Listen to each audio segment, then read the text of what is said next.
Les taux hypothécaires s'envolent. Un autre effet indirect que nous avons eu suite à la baisse d'hier, c'est que les taux hypothécaires sont en forte hausse. Qu'est-ce que cela signifie? Pour le marché immobilier et les prix de l'immobilier, nous allons passer à un graphique montrant l'évolution actuelle des taux hypothécaires, ou pas nécessairement en ce moment. Mais je veux vraiment me concentrer sur ce qu'ils ont fait depuis que la Fed a commencé à réduire ses taux. Et c'est de cela dont je parle. Ils ont été en forte hausse. Je ne parlais pas vraiment de la dernière heure ou du dernier jour, même s'ils ont augmenté de manière significative. Je parle vraiment de ce qui s'est passé depuis que la Fed a commencé à baisser les taux. Pourquoi est-ce important?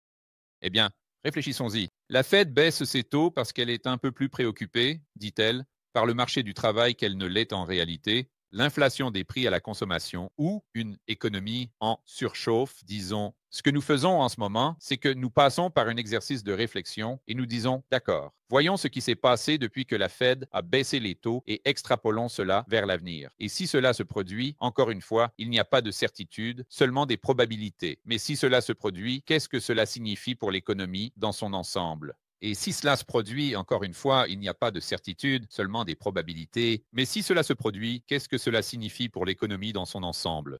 Qu'est-ce que cela signifie pour les prix de l'immobilier? Et potentiellement, qu'est-ce que cela signifie pour d'autres actifs? Parce que nous avons des problèmes sur le marché immobilier, alors cela pourrait forcer les gens à vendre d'autres actifs sur leur bilan pour compenser la diminution du pouvoir d'achat perçu. Parce que, encore une fois, à la fin de la journée, à moins que vous ne vendiez votre maison, tous ces gains que vous avez grâce à l'appréciation de votre maison ne sont tout simplement que sur le papier. D'accord? Donc, pour être précis ici, quand la Fed ou juste après que la Fed a baissé les taux sont. Et nous allons juste prendre la moyenne nationale. Je ne sais pas vraiment savoir ce qu'est le taux bancaire. Ça n'a pas d'importance. Nous allons simplement utiliser la moyenne nationale comme un indicateur de ce que font les taux hypothécaires. Ce n'est pas que ce soit le chiffre exact. Donc, septembre 22, 22. Donc, le 22 septembre 2024, le 22 septembre, je suppose que je devrais dire la moyenne nationale, n'est-ce pas? Environ 21%. D'accord? Aujourd'hui, nous sommes à plus de 6,86. Donc, la Fed a littéralement baissé de 100 points de base en même temps. Et au fait, gardons cela en perspective aussi, parce que la Fed a baissé les taux d'intérêt de 100 points de base afin de soutenir le marché du travail, c'est-à-dire les États-Unis, économie, en baissant les taux d'intérêt. Mais ce qui s'est passé, c'est que les taux d'intérêt ont en fait augmenté, pas au début de la courbe, bien sûr, mais à la fin longue de la courbe. Et, fin longue de la courbe, les taux à long terme, en particulier ceux à 10 ans, je dirais, comptent beaucoup plus pour l'économie réelle que les taux d'intérêt à court terme, bien que les taux d'intérêt à court terme impactent les entreprises et toutes ces choses, je dirais que le taux à 10 ans a un impact plus important sur l'économie dans son ensemble. D'accord? Ce que nous devons faire, c'est nous poser la question pourquoi? Ces taux augmentent-ils? Maintenant, vous diriez, Georges, c'est évident, c'est juste à cause du taux à 10 ans. Peut-être, évidemment, c'est une partie de l'histoire, mais je pense qu'il y a plus dans l'histoire que juste le taux d'intérêt à 10 ans. Laissez-moi vous montrer de quoi je parle. Nous allons aller par ici. C'est de la fête de Richmond. Et j'aimerais qu'on ait une date précise. Je pense que cela se termine, probablement en 2023. Mais nous pouvons voir cet écart augmente. Alors, qu'est-ce que c'est? C'est l'écart entre les taux des obligations du Trésor à 10 ans et les taux hypothécaires à 30 ans. Les taux hypothécaires à 30 ans sont de la couleur plus foncée, bleu foncé ou noir, et le rendement des obligations du Trésor à 10 ans est de bleu plus clair. Donc, vous voyez, d'habitude, et cela remonte à 1990, ils sont très proches, je dirais liés comme les doigts de la main. Il est très rare de voir un grand écart sur le taux hypothécaire à 30 ans, d'habitude très lié, sauf depuis que la Fed a commencé à faire quoi?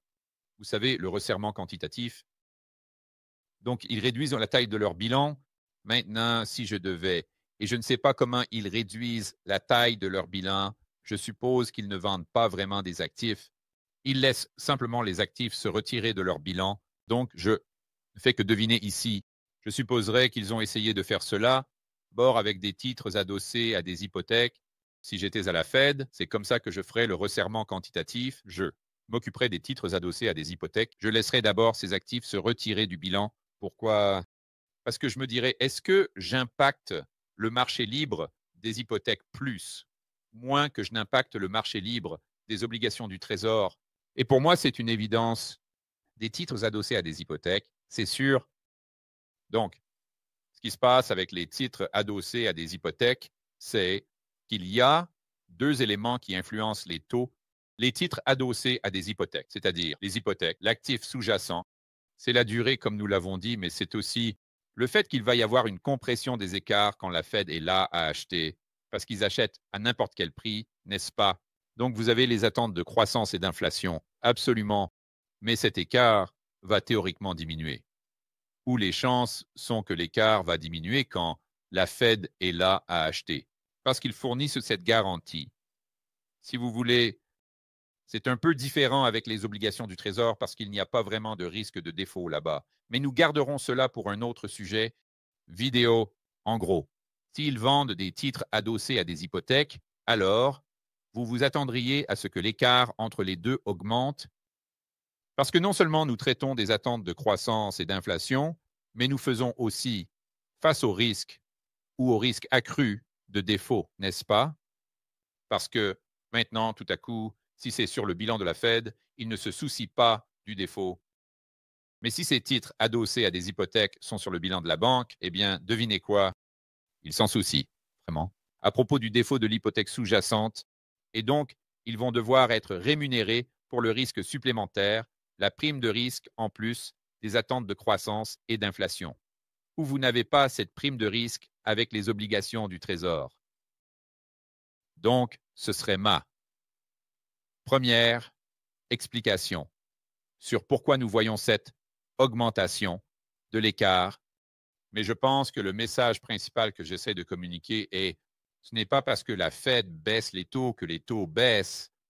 C'est-à-dire, ce n'est pas parce qu'ils baissent à long terme que cela signifie nécessairement que les taux à long terme baissent aussi, même si c'est ce que la Fed veut.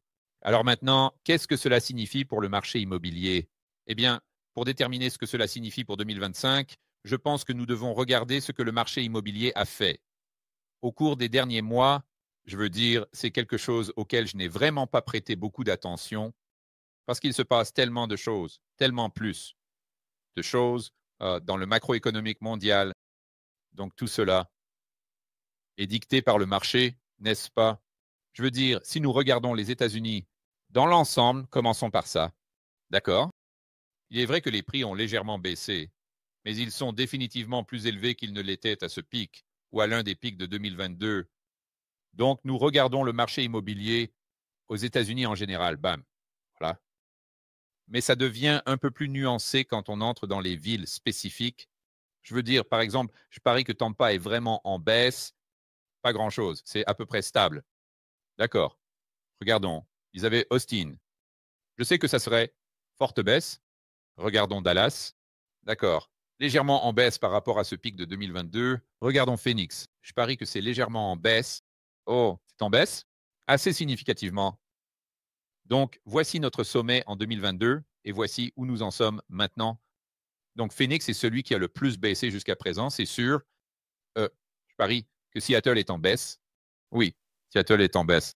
Quoi d'autre ici? J'aimerais qu'on ait Austin. Je suis sûr que vous avez probablement suivi les nouvelles à ce sujet, mais Austin, je sais, est vraiment en train de se faire malmener. Boston. San Francisco, c'est probablement en baisse. Ouais, ouais, en forte baisse. Denver, probablement en baisse, je parie. Ouais, Germain. Portland. Je parie que c'est en baisse. Est-ce que Portland est en baisse? C'est un peu difficile à voir. Ouais, Portland est légèrement en baisse. Là, Vegas, je parie que c'est en baisse. Juste, à peine. Je dirais que c'est stable. Donc, vous voyez, mon point ici est que lorsque le marché immobilier dans son ensemble commence à s'effondrer, cela commence par des sous-marchés. Je veux dire, nous avons vu ça en 2007-2008. Je ne dis pas que le marché immobilier va s'effondrer à ce point, mais je dis que lorsque ces cycles s'effondrent, il est très rare que 100% des marchés s'effondrent en même temps. Je ne dis pas que les prix de l'immobilier vont globalement baisser nominalement en 2025, mais je dis que si le cycle a commencé, c'est généralement à quoi cela ressemble. Et aussi, si nous continuons à voir la Fed faire un resserrement quantitatif, nous continuerons probablement à voir l'écart rester très large ou en fait en train de croître selon combien de resserrements quantitatifs ils font avec le trésor à 10 ans et les taux hypothécaires. Alors la question devient, eh bien, que se passe-t-il avec le trésor à 10 ans si vous le regardez à travers le prisme des taux hypothécaires et de leur impact sur le marché immobilier? Eh bien, alors, ce que vous devez faire, c'est dire, est-ce que votre scénario de base est que le trésor à 10 ans va baisser ou monter d'ici 2025? C'est une question intéressante. Je pourrais argumenter les deux.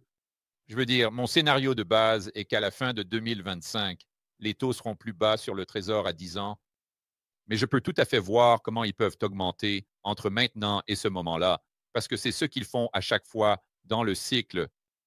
Comme je l'ai souligné plusieurs fois, je pense que ça vaut la peine de le répéter. Si nous regardons le trésor à 10 ans, si nous regardons cela en revenant à 2007, vous pouvez voir, si nous zoomons sur cette période, juste ici, où on est, trésor à 10 ans. Et si vous ne pouvez pas voir cela, nous sommes en mars 2008. Le trésor à 10 ans était d'environ 3,3 et ça a grimpé jusqu'à 25.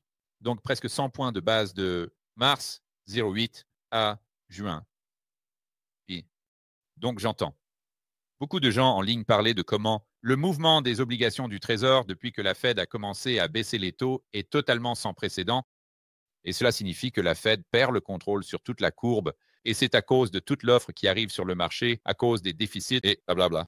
Pour moi, ce n'est pas un très bon argument parce que, regardez, je veux dire, est-ce que cela s'est produit en même temps que la Fed baissait les taux? Non. Mais c'est toujours dans le cycle lui-même. Il est très courant de voir le rendement des bons du Trésor à 10 ans augmenter de 70, 80, 90, 100 points de base. Et gardez à l'esprit que cela s'est produit pendant la récession. Les États-Unis, c'est ce que représente la partie ombragée, la récession officielle. Mais rappelez-vous que le NBER n'a pas déclaré récession avant décembre 08. Et ils ont dit, oh oui, au fait, nous sommes en récession depuis janvier 08 l'année dernière. Nous ne vous en avons juste pas parlé. Donc, pendant cette période, il n'y avait pas de récession, n'est-ce pas?